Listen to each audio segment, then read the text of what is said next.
Bapak, Ibu, dan teman-teman semua, saya ingin memulai dengan sebuah pertanyaan, saudara. Hari-hari ini kalau Anda melihat dunia di sekeliling Anda nonton berita, Anda baca berita, pernah gak Anda berpikir bahwa kok kelihatannya yang jahat itu yang menang? Kok kelihatannya kegelapan itu yang menang, saudara? Kok kelihatannya kejahatan itu yang menang? Dengan segala sesuatu yang terjadi di sekeliling kita. Pernahkah Anda berpikir jangan-jangan Tuhan sudah kehilangan kendali akan apa yang terjadi di dalam dunia kita ini? Kalau Tuhan masih memegang kendali, kok kelihatannya malah kegelapan dan kejahatan yang menang? Kita akan kembali ke pertanyaan ini, tapi saya ingin mengingatkan setiap Anda bahwa hari ini kita akan lanjutkan lagi serial khotbah yang kita beri judul Journey to the Empty Tomb. Jadi dari mulai minggu pertama di bulan Maret, kita sedang melihat dan mempelajari beberapa kejadian sebelum kebangkitan Yesus, sebelum kubur Yesus kosong, journey to the empty tomb, saudara. Ada begitu banyak kejadian-kejadian menuju hari Paskah, menuju hari kebangkitan Yesus. Tapi kita pilih beberapa kejadian dan kita bahas dan kita ambil pelajarannya. Saya kasih Anda sedikit rekap. Di minggu pertama bulan Maret kita membicarakan tentang kejadian yang terjadi mungkin 8 sampai 9 hari sebelum kebangkitan Yesus. Yaitu di mana Yesus membangkitkan seseorang yang bernama Lazarus yang sudah mati 4 hari. Saudara. Lalu di minggu yang kedua kita membahas sesuatu yang terjadi 6 hari sebelum kebangkitan Yesus. Di mana Yesus makan bersama-sama dengan Lazarus yang tadinya udah mati 4 hari yang dibangkitkan, saudara. Yesus makan sama Lazarus, itu sama dua saudaranya Maria dan Marta. Mereka semua makan di rumah Simon orang kusta itu, saudara. Jadi saya nggak mau mengulang terlalu banyak. Anda bisa lihat YouTube channel kita, GBI Rock Philadelphia. Semua khotbah kita diupload di sana. Minggu lalu, Pastor Bobby langsung mengajak kita melihat ke sebuah kejadian di mana Yesus berdoa di Taman Getsemani, saudara. Saya suka bagaimana Pastor Bobby membuat koneksi, membuat connection antara apa yang terjadi di Taman Getsemani dengan kehidupan kita pribadi, saudara. Karena di Taman Getsemani, Tuhan Yesus berdoa, Tuhan, adakah jalan lain selain jalan salib? Anda masih ingat ya ceritanya ya? Ya kan? Tapi untungnya, ini untung buat kita, saudara. Yesus mengakhiri doanya dengan berkata, "It is not my will, but your will be done." Bukan kehendakku yang jadi, melainkan kehendakmu lah yang jadi. Saudara, Anda masih ingat ya sama kejadian itu ya, saudara? Kan? Kenapa saya bilang bahwa ini adalah gambaran tentang kehidupan kita? Seringkali dalam kehidupan kita, sehari-hari pergumulan kita adalah di situ, saudara. Antara kita mau melakukan apa yang kita mau, atau kita melakukan apa yang Tuhan mau. Dan terkadang pergumulan kita adalah di tengah-tengah itu. It's between doing what we want to do or the will of God, saudara.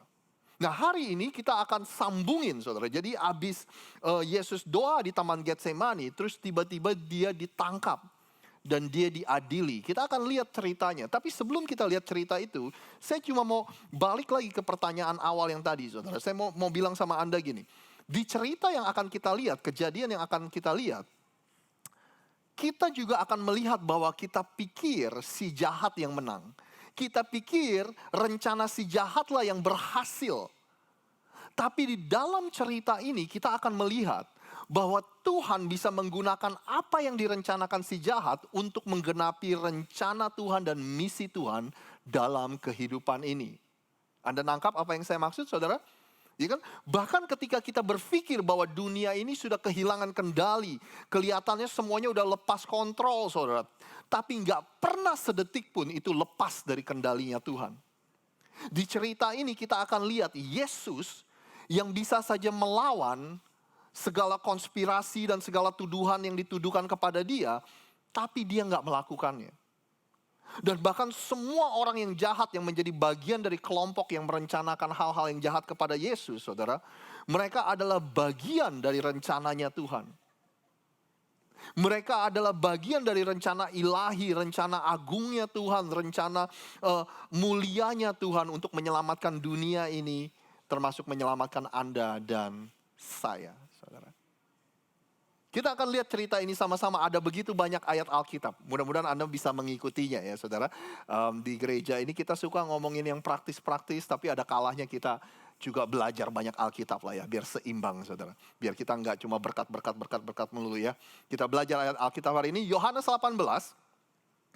Kita mulai dari ayat yang pertama, dikatakan gini. Setelah Yesus mengatakan semua itu, keluarlah ia dari situ bersama dengan murid-muridnya. Mereka pergi ke seberang sungai Kidron. Di situ ada, apa saudara? Suatu taman. Dan ia masuk ke taman itu bersama-sama dengan muridnya.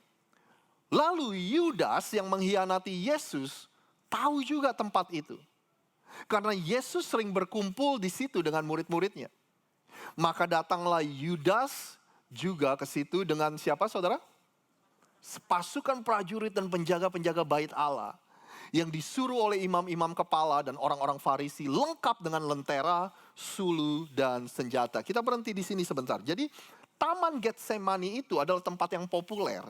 Kalau hari ini mungkin seperti rest area saudara. Di mana orang yang melakukan perjalanan jauh biasanya mereka berhenti di situ untuk beristirahat sebelum melanjutkan perjalanan mereka. Jadi ini tempat yang sangat populer. Bahkan Yesus dan murid-muridnya pun seringkali stop di situ, beristirahat di situ. Makanya waktu Yudas mau nangkap Yesus bersama dengan prajurit-prajurit itu, Yudas sudah tahu banget di mana Yesus berada.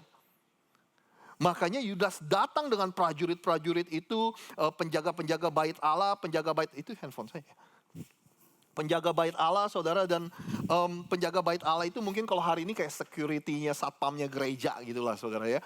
Dan mereka datang ke taman itu membawa senjata, membawa obor, lentera dan sebagainya.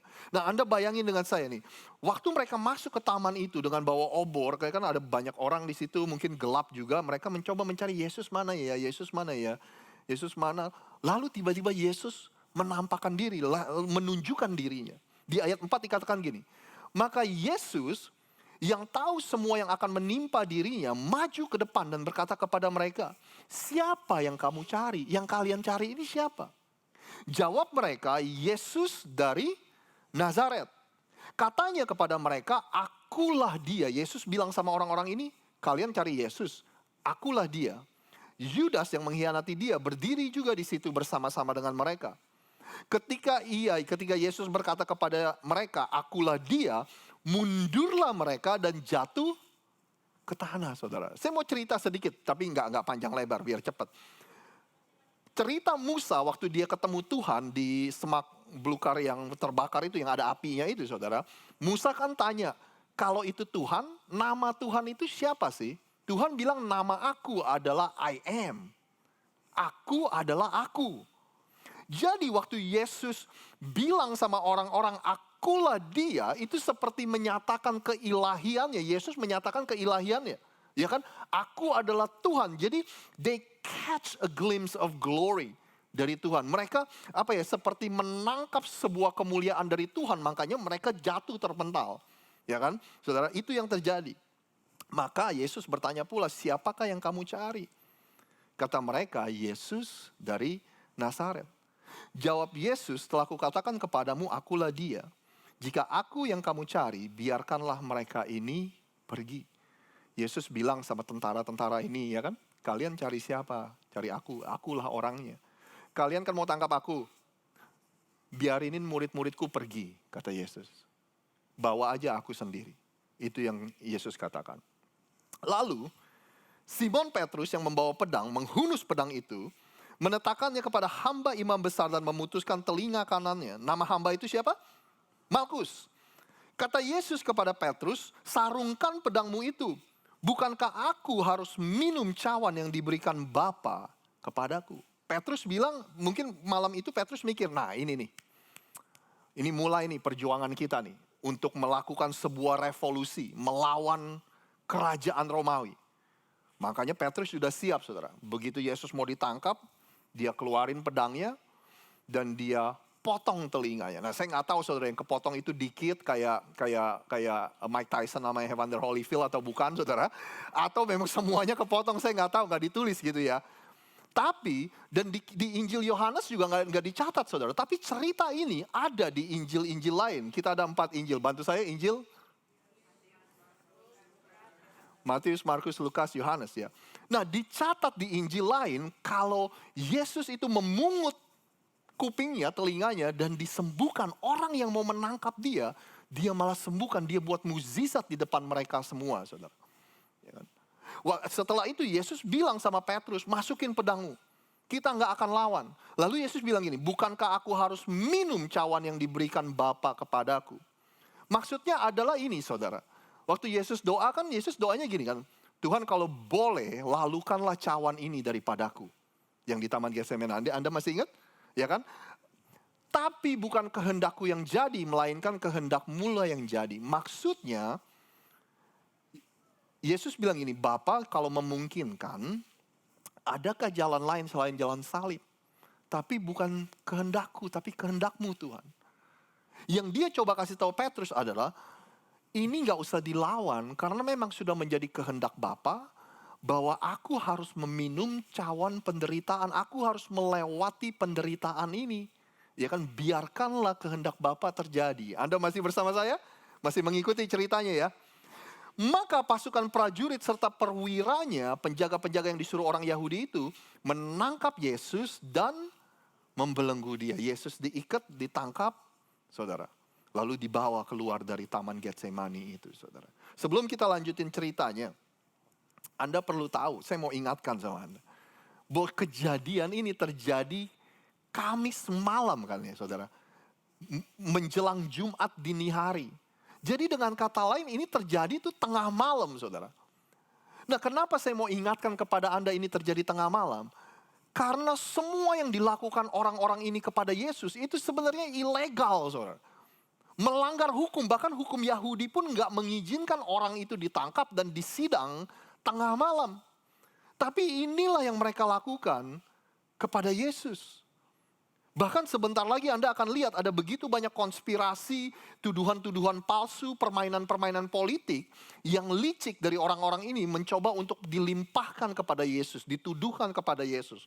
Pokoknya intinya gini, mereka udah gak peduli apa-apa. Mereka cuma punya satu tujuan. Satu-satunya tujuan mereka adalah Yesus harus mati. That's it, saudara. Apapun caranya, saudara. Gimana pun caranya, Yesus harus mati.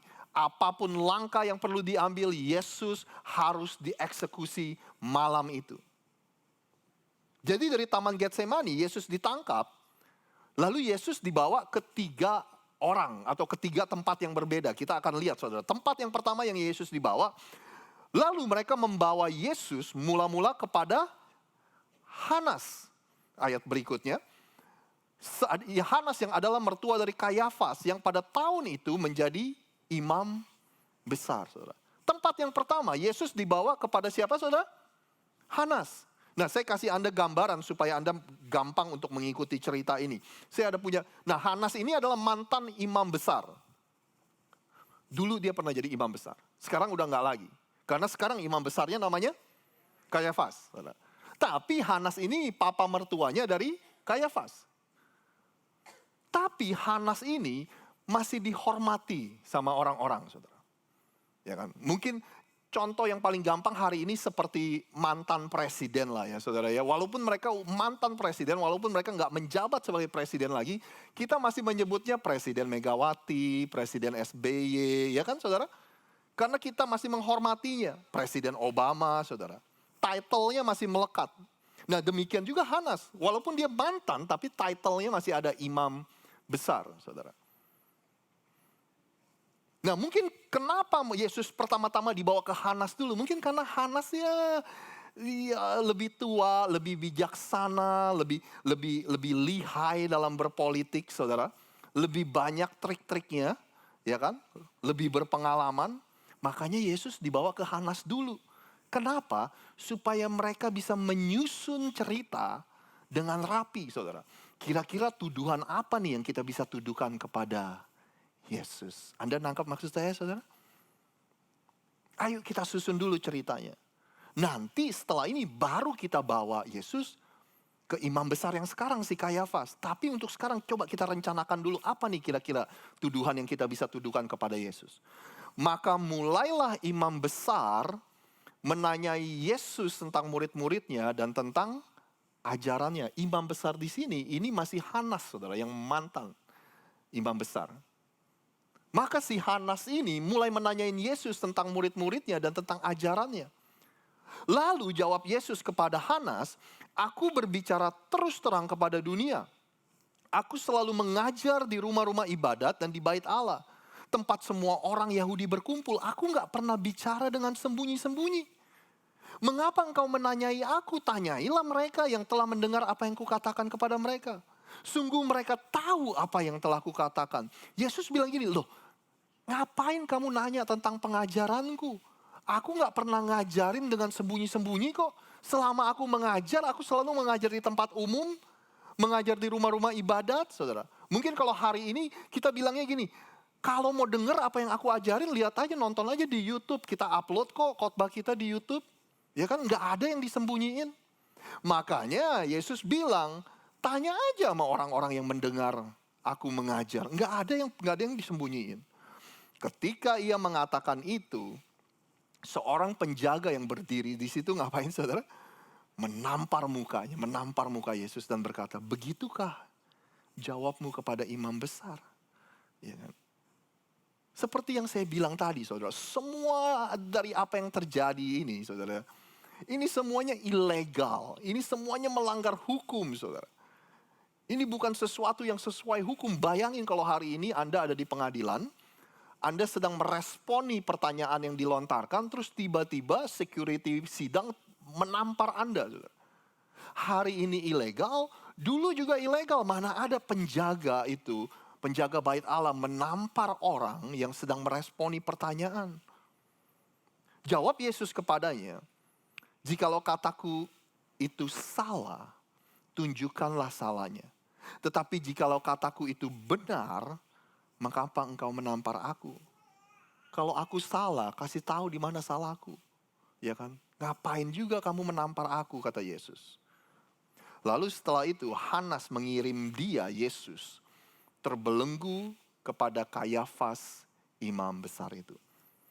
Yesus dibawa dari Hanas, sekarang Yesus dibawa ke Kayafas yang adalah imam besar yang sekarang, saudara. Nah, ini adalah sidang yang resmi. Kenapa? Karena di depan Kayafas, ini bukan hanya Kayafas aja, tetapi ada kelompok yang disebut dengan Sanhedrin. Anda pernah dengar kelompok itu? Sanhedrin itu seperti mahkamah agama yang terdiri dari 71 anggota orang. Ini adalah orang-orang yang paling berkuasa, yang paling berpengaruh di negara itu, saudara. Jadi Yesus diadili di depan Kayafas dan Sanhedrin. Anda masih mengikuti ceritanya? Ya. Nah, sekali lagi, Injil Yohanes enggak mencatat banyak tentang interaksi antara Yesus dengan Kayafas dan Sanhedrin. Tapi kalau Anda baca, saudara, iya ini gambarannya nih, saudara. Tuh, nah itu diadili. Nah, kalau Anda baca di Injil lain, itu dicatat tentang interaksi Yesus dengan Kayafas dan Sanhedrin, saudara. Tapi intinya gini, mereka sedang mencari-cari kesalahannya Yesus, tapi mereka nggak ketemu. Apa sih kesalahan Yesus sebenarnya? Akhirnya mereka buat-buatlah cerita, saudara. Mereka buat-buatlah tuduhan kepada Yesus. Nah, setelah selesai, setelah mereka buat-buat tuduhan itu, sekarang Yesus dibawa ke tempat pengadilan Romawi, saudara. Lalu mereka membawa Yesus dari Kayafas ke gedung pengadilan. Tapi gedung pengadilan ini adalah gedung pengadilan Romawi. Sekali lagi, dari Hanas ke Kayafas, sekarang dibawa ke gedung pengadilan Romawi. Dari mana saya tahu, saudara? Karena kalau Anda baca, Anda akan tahu. Tapi dari ayat ini kita bisa tahu. Ketika itu hari masih pagi. Mereka sendiri, orang-orang Yahudi ini, nggak masuk ke gedung pengadilan. Kenapa? Supaya jangan menajiskan diri sebab mereka hendak makan Paskah.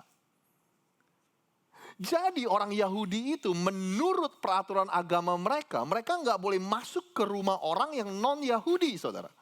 Karena kalau mereka menginjakkan kaki mereka, mereka dianggap najis. Ini kan rumahnya si Pilatus, rumahnya gubernurnya Romawi, si Pilatus. Ini kan tempat pengadilannya Pilatus, Romawi. Makanya mereka enggak masuk Karena mereka takut menajiskan diri. Tapi kalau Anda lihat cerita ini, saudara, Anda akan melihat banyak sekali kemunafikan yang sangat menjijikan dari cerita ini. Waktu mereka sampai ke gedung Pilatus, mereka bilang gini, kita nggak boleh masuk nih, karena ini melanggar hukum agama kita. Kita nanti jadi najis. Tapi padahal mereka sekarang sedang mencoba untuk mengeksekusi mati orang yang nggak bersalah.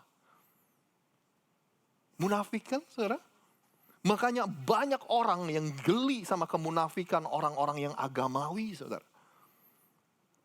Lalu Pilatus keluar mendapatkan mereka dan berkata, apa tuduhan kamu kepada orang ini? Ya kan? Pilatus keluar, ada apa ini rame-rame, malah masih pagi, mereka udah rame-rame, ya kan? Pilatus bilang, ada apaan sih, ngapain sih kalian bawa nih orang Yesus kepadaku? Emang salah dia apa? Lalu jawab orang Yahudi itu kepada Pilatus, jikalau ia bukan seorang penjahat, kami tidak akan menyerahkannya kepadamu. Orang-orang Yahudi ini nggak menjawab pertanyaan dari Pilatus, saudara. Pilatus kan tanya, salahnya Yesus apa? Tapi orang-orang Yahudi ini bilang, udahlah Pilatus, ya kan, lu nggak usah banyak tahu. Pokoknya nih orang jahat, ya kan. Detail-detailnya nggak perlu tahu. Kita nggak mau habisin waktu Anda, Pilatus. Ini orang dieksekusi mati aja. Lalu Pilatus bilang sama pemuka agama dan pemimpin orang Yahudi ini, ambillah dia, hakimilah dia menurut hukum Tauratmu. Kata orang-orang Yahudi itu, kami tidak diperbolehkan membunuh seseorang, saudara. Kemunafikan lagi. Pilatus bilang, ngapain sih ngajak-ngajak saya involve atau saya nggak mau ikut-ikutan gini. Kalian adilin sendirilah dengan hukum kalian sendiri. Ya kan? Lalu pemimpin agama sama orang Yahudi itu bilang gini, kita nih nggak diperbolehkan untuk membunuh seseorang. Anda nangkep gak maksudnya apa? Kita pengen ngebunuh dia, cuma takut dosa. Jadi makanya kita suruh orang aja yang bunuh. Ya kan? Supaya saya nggak dosa gitu, saudara. Demikian hendakkan mati. Cuman Yesus yang dikatakannya untuk menyatakan bagaimana caranya ia akan mati. Cerita ini sekali lagi Anda dan saya diingatkan, saudara. Seakan-akan perencanaan si jahatlah yang berhasil. Seakan-akan dunia kegelapanlah yang menang, saudara. Si jahatlah yang menang. Karena Yesus harus menerima tuduhan-tuduhan palsu. Orang-orang bersekongkol untuk membunuh Yesus. Tapi ternyata semuanya ini masih menjadi bagian dari perencanaannya Tuhan, saudara. Sudah dikatakan gini, Yesus itu matinya harus dengan cara tertentu. Sudah dinubuatkan, sudah diprediksi. Yesus itu harus mati di salib, saudara. Ya kan? Masalahnya kalau orang-orang Yahudi yang mengeksekusi dia mati, biasanya mereka ngapain, saudara? Mereka mengeksekusi mati seseorang dengan dirajam batu. Ya kan? Ternyata semuanya ini sudah masuk ke dalam perencanaan atau nubuatan yang Yesus katakan bahwa dia harus mati di atas kayu salib, saudara.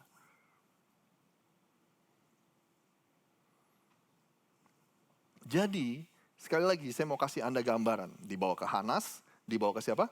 Kayafas, lalu dibawa ke Romawi. Ya kan, waktu Yesus dibawa ke gubernur Romawi, si Pilatus ini, Yesus itu mungkin disuruh masuk ke dalam ruangan. Lalu si Pilatus ini ngomong sama orang-orang Yahudi ini kan. Apa sih tuduhannya, ngapain sih kamu ngajak-ngajak saya ikut campur dalam soal ini, dadadadadada. Setelah selesai, Pilatus, masuklah dia menemui Yesus, saudara. Nah, ini adalah interaksi yang saya harap Anda nangkep hari ini. Ini adalah interaksi yang sebenarnya saya ingin Anda itu, fokus, saudara. Karena ini adalah interaksi yang luar biasa antara Yesus dengan Pilatus. Maka kembalilah Pilatus ke dalam gedung pengadilan, lalu memanggil Yesus dan bertanya kepada Yesus, engkau inikah raja orang Yahudi? Yesus, lu raja orang Yahudi? Lalu Yesus bilang gini, apakah engkau mengatakan hal itu dari hatimu sendiri, Atau adakah orang lain yang mengatakan kepadamu tentang aku? Pilatus kan tanya, Yesus kamu raja orang Yahudi? Yesus tanya balik, kamu mengatakan itu karena kamu pingin tahu? Atau hanya karena orang-orang ngomongin tentang itu, makanya kamu nanya aku? Lalu Pilatus berkata, apakah aku seorang Yahudi? Bangsamu sendiri dan imam-imam kepala yang telah menyerahkan engkau kepadaku. Apakah yang telah engkau perbuat? Pilatus bilang gini, gue bukan orang Yahudi, gue gak peduli lu itu siapa, kata Pilatus kepada Yesus. Emangnya apa sih yang lu lakuin? Emangnya apa sih yang kamu lakuin? Kata Pilatus kepada Yesus. Sampai orang-orang di luar sana tuh pada marah, bahkan pengen kamu mati. Emang kamu berbuat apa sih? Ya kan? Jawab Yesus, kerajaanku, apa saudara? Bukan dari dunia ini. Jika kerajaanku dari dunia ini, pasti hamba-hambaku telah melawan. Supaya aku jangan diserahkan kepada orang Yahudi. Akan tetapi, Anda bantu saya, kerajaanku bukan dari sini. Jadi Pilatus berpikir waktu dia tanya Yesus, kamu seorang raja bukan? Dia pikir Yesus akan menyangkal saya bukan seorang raja. Tapi ternyata mereka, Yesus nggak menyangkal saudara. Yesus bilang, aku seorang raja, tapi kerajaanku bukan dari sini. Dia bilang kalau kerajaanku sama dengan kerajaan-kerajaan yang lain, maka pengikut-pengikutku, hamba-hambaku, pasti udah angkat senjata, udah membela aku dan kita pasti udah perang. Tapi kerajaanku bukan berasal dari sini. Lalu kata Pilatus kepada Yesus, oh jadi engkau adalah seorang raja. Jawab Yesus, engkau mengatakan bahwa aku adalah raja. Untuk itulah aku lahir dan untuk itulah aku datang ke dalam dunia ini. Supaya, saudara, aku memberi kesaksian tentang kebenaran. Setiap orang yang berasal dari kebenaran akan mendengarkan suaraku, saudara. Pilatus bilang gini kan, jadi engkau raja. Tapi dia gak menyangkal. Yesus bilang, kamu mau tahu gak? Aku ini raja yang seperti apa? Bukankah engkau mau tahu aku ini raja yang berasal dari mana? Bukankah engkau mau tahu bahwa aku datang ke dunia ini dengan tujuan apa, saudara? Mau tahukah engkau, Pilatus, kata Yesus? Kan engkau, Pilatus bilang aku raja nih, Yesus bilang gitu. Kamu pingin kenal gak sama raja ini? Bapak Ibu, waktu saya membaca ini, saya mendapatkan sebuah gambaran. Mungkin saya mau undang Anda semua untuk masuk ke dalam imajinasi saya, saudara. Ini adalah momen-momen di mana ada pintu itu mulai terbuka, saudara. Dan ada cahaya di balik pintu tersebut. Lalu ada tangan yang mengulurkan, ada tangan yang diulurkan kepada Pilatus. Kasih karunia Tuhan dan undangan Tuhan untuk masuk ke dalam kerajaannya, to come into his kingdom, dijulurkan kepada Pilatus, saudara. Pilatus yang seorang Romawi, Pilatus yang seorang kafir, saudara. Pilatus yang seorang penyembah berhala, seorang yang gak percaya, seorang yang jauh dari Tuhan.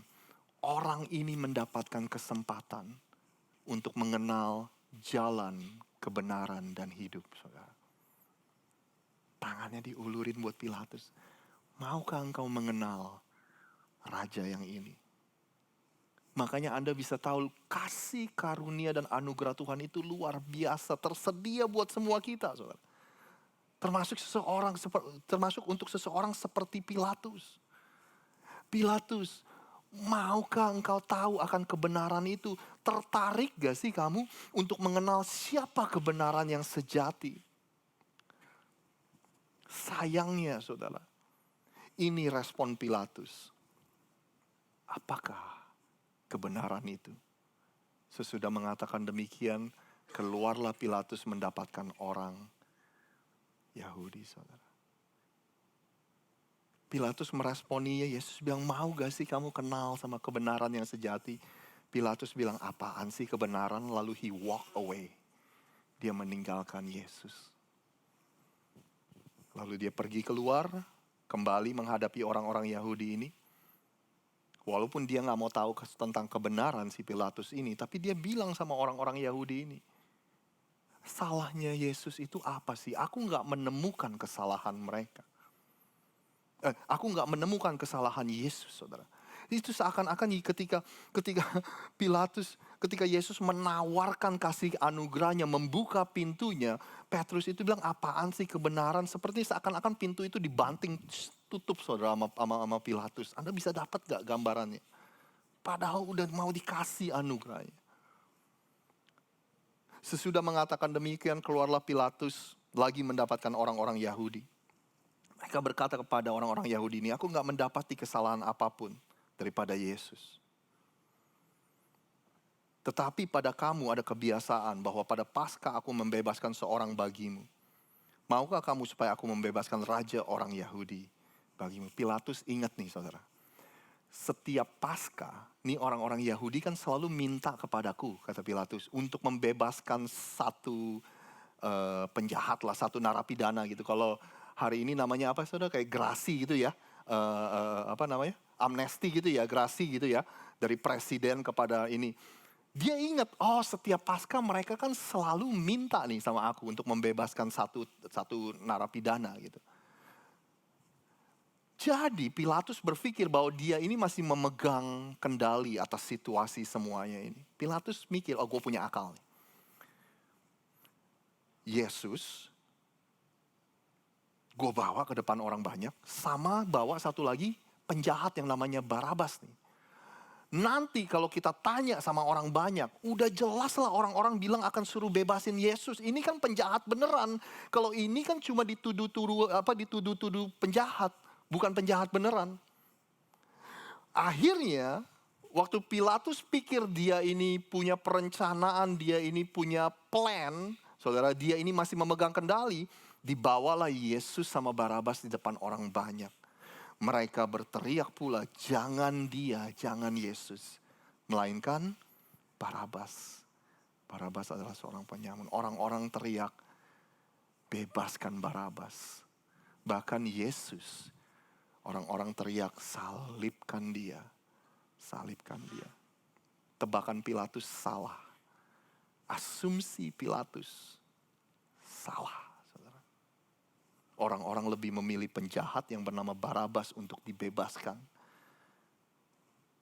Daripada orang yang gak bersalah yang bernama Yesus. Seakan-akan semuanya di luar kendali. Seakan-akan kegelapan yang menang. Seakan-akan perencanaan iblis yang menang. Tapi padahal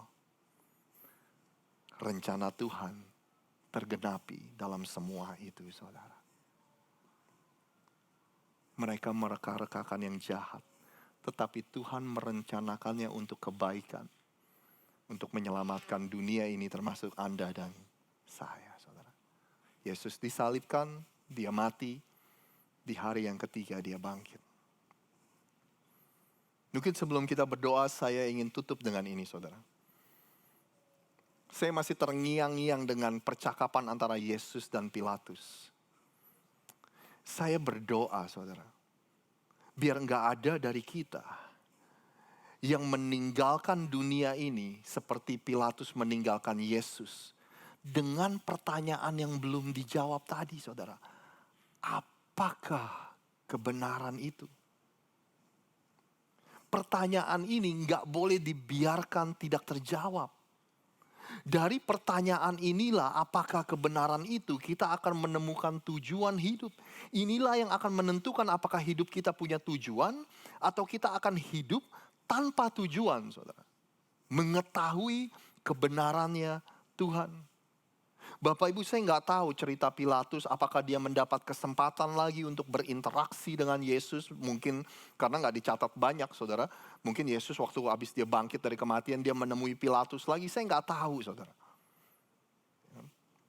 Tapi buat Anda dan saya, kita berbeda. Kenapa? Karena kita diberikan kesempatan berulang-ulang dalam kehidupan ini. Setiap minggu Anda duduk di sini, kita dikasih kesempatan untuk mendengarkan kebenaran firman Tuhan, saudara. Setiap hari Anda baca Alkitab Anda diberikan kesempatan untuk mengenal kebenaran firman Tuhan.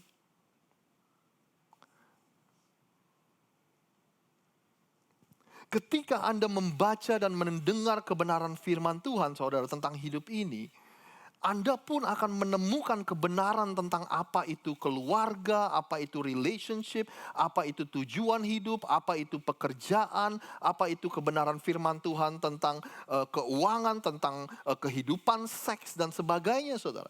Saya berdoa kita nggak menjadi seperti Pilatus setelah kita mendengar, and then we just walk away. Thank you, but no thanks, saudara. Saya berdoa biar ketika kita mendengar tentang kebenaran firman Tuhan, kita nggak cuma mendengar aja terus kita bilang apaan sih gitu-gituan, ya kan? Kebenaran itu masing-masing lah. Apa yang lu anggap benar ya udah benar, apa yang gua anggap benar ya udah benar. Ya udah gua lakuin apa aja yang gua anggap benar. Tahukah Anda kebenaran Tuhan jauh lebih besar daripada kebenaran kita masing-masing? Saya berdoa, saudara, supaya nggak ada dari kita yang seperti Pilatus yang pasif, yang nggak bisa membuat keputusan. Udah tahu Yesus nggak bersalah, tapi dia diam aja. Bahkan dia lebih tertarik untuk menyenangkan orang banyak daripada melakukan apa yang benar, saudara. Saya berdoa bahwa keinginan kita untuk menyenangkan orang lain itu nggak lebih besar daripada keinginan kita untuk menyenangkan Tuhan. Amin, saudara. Saya berdoa biar nggak ada dari kita yang seperti Pilatus yang berpikir dia cuci tangan dan dia merasa saya nggak ambil bagian dalam hal ini. Dia cuci tangan, saya nggak bersalah. Padahal dia adalah bagian besar dari konspirasi untuk membunuh Yesus. Saya berdoa, kita semua akan selalu lapar dan haus akan kebenaran yang sejati, saudara. Untuk mengenal kebenaran itu, yaitu Yesus sendiri. Jawab Yesus, untuk itulah aku lahir. Dan untuk itulah aku datang ke dalam dunia ini. Supaya aku memberikan kesaksian tentang kebenaran. Setiap orang yang berasal dari kebenaran akan mendengarkan. Yang percaya sama-sama katakan, amin, amin. Kita bangkit berdiri, kita akan berdoa bersama-sama. Bolehkah saya undang Pastor Bobby untuk do a closing prayer?